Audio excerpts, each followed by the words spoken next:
Welcome to 108 news Telugu. బులెటిన్ల ముందుగా headlines. ఇకపై ఈ రెండు పత్రాలు లేకపోతే మీ బైక్ షెడ్లోకి, మీరు జైల్లోకి. హైదరాబాద్ పోలీసుల హెచ్చరిక. దేకాల్ హిమ్ ఓజీకి పెరుగుతున్న ఆదరణ. ఫ్యాన్స్కు గుడ్ న్యూస్ చెప్పిన డివివి దానయ్య. నాగార్జున ఎన్కన్వెన్షన్ హాల్ కూల్చివేత వెనుక బడా నేతల హస్తం. కాంగ్రెస్ నేతల ఆరోపణలు. పేదింటి వారి కోసం పెళ్లి కానుకలు. 116 జంటలకు వివాహాలు చేయనున్నట్లు వెల్లడి. నర్సారావుపేటలోని స్థానిక పర్వకట్టలో డీఎస్పీ కె నాగేశ్వరరావు ఆధ్వర్యంలో ఉదయం నుంచి కార్డన్ సెర్చ్ నిర్వహించారు. ఈ కార్డన్ సెర్చ్లో నర్సారావుపేట సబ్ డివిజన్ పరిధిలోని 100 మంది పోలీసులు, సిఐ, ఎస్ఐలు పాల్గొన్నారు. నర్సారావుపేట ఎస్ఆర్కేటీ కాలనీలో ఆదివారం ఉదయం పోలీసులు కార్డన్ సెర్చ్ నిర్వహించారు. కాలనీ మొత్తం విస్తృతంగా తనిఖీలు చేపట్టారు. సరైన పత్రాలు లేని పలు ద్విచక్ర వాహనాలను స్వాధీనం చేసుకున్నారు. రూరల్ పోలీసుల ఆధ్వర్యంలో తనిఖీలు కొనసాగుతున్నాయి. ఎవరైనా అహింసలకు పాల్పడితే కఠిన చర్యలు తప్పవంటూ పోలీసులు తెలిపారు. అనాథరైజ్డ్గా తిరుగుతున్న వెహికల్స్ మాత్రం మీరు ప్రాపర్గా డ్రైవింగ్ లైసెన్సు, సి బుక్ పెట్టుకోవాలి. మీరు కానీ పెట్టుకోకపోతే మీ వాహనాలని ఎక్కడైనా సరే ట్రాఫిక్లో చెక్ చేసి సీజ్ చేయడం జరుగుతుంది. అదేవిధంగా ఇంకా కొన్ని ఇల్లీగల్ యాక్టివిటీస్ టౌన్లో నడుస్తున్నాయని నాకు సమాచారం వస్తుంది. వాటిపైన కూడా భవిష్యత్తులో దాడులు చేయడం జరుగుద్ది. అదేవిధంగా ఇంతకుముందు గతంలో కూడా పాలల్లో కూడా కొన్ని అడల్టరేషన్ జరుగుతూ ఉంది. గతంలో కేసులు కట్టున్నాం. వాటిపైన కూడా మేము యాక్షన్ తీసుకుంటాం. అదేవిధంగా ఈ ఎరువు మందులు కానీ, పురుగు మందులు, తర్వాత వీటికి సంబంధించిన అడల్టరేషన్ కూడా జరుగుతుందని చాలా ఇన్ఫర్మేషన్ ఉంది. భవిష్యత్తులో వాటిపైన కూడా యాక్షన్ తీసుకుంటామని చెప్పేసి మీ ద్వారా ప్రజలకు తెలియజేస్తాం.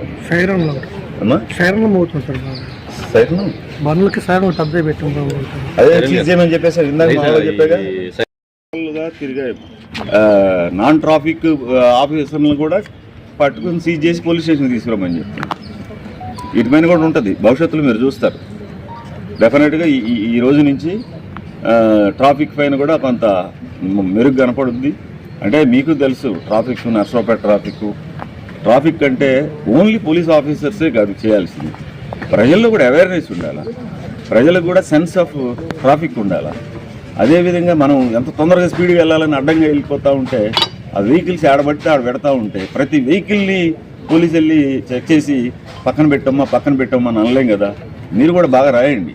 మీరు కూడా రాస్తే కొంత చదివిన వాళ్ళు ఓహో ఇలా. మరి అదేవిధంగా కొన్ని మనకి ట్రాఫిక్ పార్కింగ్ ప్లేసెస్ లేవు. వాళ్ళకి షాపులు కట్టుకున్నారే కానీ వాళ్ళు పార్కింగ్ ప్లేస్తో కట్టుకోవాలా. మరి మున్సిపాలిటీ వీళ్ళందరూ కూడా ఎట్టబడితే అటు పర్మిషన్లు ఇస్తున్నారు.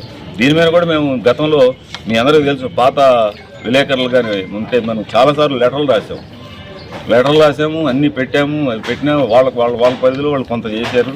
ఇంకా చేయాల్సి ఉంది, చేద్దాం. ఇంకేదన్నా ఉంటే మీరు మాకు సలహాలు ఇవ్వండి. మీ సూచనలు తప్పకుండా పాటిస్తాం. Thank you. Power star Pawan Kalyan అభిమానులకు పండగ లాంటి వార్త చెప్పాడు ఓజీ మూవీ నిర్మాత డివివి దానయ్య. పవన్ కళ్యాణ్ బర్త్డే సందర్భంగా మేకర్స్ నుంచి పెద్ద సర్ప్రైజ్ రావడంతో పాటు ఈ మూవీ షూటింగ్, రిలీజ్ సమయం గురించి కూడా అతడు కీలకమైన విషయాలు వెల్లడించారు. దేకాల్ హిమ్ ఓజీ మూవీ గురించి పవర్ స్టార్ ఫ్యాన్స్ ఆశిస్తున్న అప్డేట్స్ ఇచ్చాడు నిర్మాత DVV Danayya. Natural star Nani నటించిన సరిపోతే శనివారం మూవీ ఈవెంట్ సందర్భంగా దానయ్య ఓజీ మూవీ గురించి చెప్పడం విశేషం. ఈ కూల్చివేత వెనుక మంత్రి కోమటిరెడ్డి వెంకటరెడ్డి హస్తముందని సమాచారం. హైడ్రా కమిషనర్ రంగనాథ్కు 3 రోజుల క్రితం మంత్రి కోమటిరెడ్డి వెంకటరెడ్డి ఓ లేఖ రాశారు. మాదాపూర్లోని తుమ్మిడిగుంట చెరువును ఆక్రమించి ఎన్కన్వెన్షన్ సెంటర్ నిర్మించారని ఆధారాలతో సహా లేఖ ద్వారా మంత్రి ఫిర్యాదు చేశారు. ఈ ఫిర్యాదుపై స్పందించిన హైడ్రా కమిషనర్ వివిధ శాఖల నుంచి సమాచారం రప్పించుకుని పరిశీలించారు. ఇందులో 3.5 ఎకరాలు ఆక్రమణ అని తేలింది. దాంతో ఆగమేఘాలపై ఈ నిర్మాణం కూల్చాలని నిర్ణయించుకున్నారు. వివాదాస్పద ఎన్కన్వెన్షన్ కూల్చివేతపై విభిన్న వాదనలు వినిపిస్తున్నాయి. హైడ్రా అధికారులు నిన్నటి ఉదయం భారీ క్రేన్లతో ఈ కట్టడాన్ని కూల్చివేయడంపై మిశ్రమ స్పందన వ్యక్తమవుతుంది. అక్రమ కట్టడాలను కూల్చేయాల్సిందేనని కొందరు అంటుంటే రామోజీ ఫిల్మ్ సిటీ జోలికి వెళ్ళగలరా అని మరికొందరు ప్రశ్నిస్తున్నారు. ఎవరు ఏమన్నా ఎన్కన్వెన్షన్ వెనుక ఎవరున్నారనే చర్చ మాత్రం గట్టిగానే సాగుతోంది. సికింద్రాబాద్లోని సామాజిక బాధ్యతతో పేదింటి వారిని ఎంచుకుని సామూహిక వివాహాలు చేస్తున్న పబ్బ శ్రీనివాస్, వాసవి దంపతులు సమాజానికి ఆదర్శప్రాయమని కంటోన్మెంట్ శాసనసభ్యులు శ్రీ గణేష్ అన్నారు. డైమండ్ పాయింట్ వద్ద ఏర్పాటు చేసిన కార్యక్రమంలో త్వరలో జరగబోయే సామూహిక వివాహాలకు సంబంధించిన గోడపత్రికను ఆవిష్కరించారు. నవంబర్, డిసెంబర్ మాసాలలో 116 జంటలకు పెళ్లి వేదికతో పాటు అన్ని ఏర్పాట్లు చేసి తమ సొంత ఖర్చుతో వివాహాలు జరిపించనున్నట్లు తెలిపారు. తాలిబొట్టు, బంగారం వివాహ వేదికతో పాటు భోజన సౌకర్యం కూడా కల్పించనున్నట్లు వెల్లడించారు. పేద ప్రజలకు సహాయం చేయాలన్న ముఖ్య ఉద్దేశంతో 116 జంటలకు వివాహాలు చేయనున్నట్లు తెలిపారు. ప్రస్తుత సమాజంలో నిరుపేద ప్రజలు పెళ్లిళ్లకు అయ్యే ఖర్చును భరించలేక, ఆర్థిక స్థితి సరిగ్గా లేక పరిస్థితి ఏర్పడిన నేపథ్యంలో ఇలాంటి సామాజిక దృక్పథంతో కూడుకున్న కార్యక్రమాలు ఎంతగానో దోహదపడతాయని అన్నారు. ఈ సందర్భంగా కంటోన్మెంట్ శాసనసభ్యుడు శ్రీ గణేష్ మాట్లాడుతూ తన వంతుగా సహాయ సహకారాలు అందించడంతో పాటు ప్రభుత్వం తరపున షాదీ ముబారక్, కళ్యాణ లక్ష్మి చెక్కులను కూడా అందించేందుకు కృషి చేస్తారని హామీ ఇచ్చాడు. మ్యారేజ్ చేస్తారు వారి గవర్నమెంట్ పరంగా మీరు షాదీ ముబారక్ కావచ్చు, కళ్యాణ లక్ష్మి అది ఇప్పించే విధంగా చూస్తాను. అదే కాకుండా ఈరోజు మీడియా ముఖంగా నేను కూడా ప్రామిస్ చేస్తున్నా 116 నుంచి ఒకవేళ ఎక్కువ మంది వస్తే ఒక 35 మంది దాకా నేను కూడా జిమ్మేదారి తీసుకుంటాను. 150 మంది దాకా నేను తీసుకోండి, దాన్ని కూడా నాతో అయినంత వారికి సహాయ సహకరిస్తా ఖచ్చితంగా. మా అన్న సగమన ముందే చెప్పినట్టు వచ్చింది ఏమైనా కూడా చేయాలన్నాడు. ఆయన మాటని గౌరవిస్తూ ఆయన మాట తీయక ఖచ్చితంగా చేస్తా.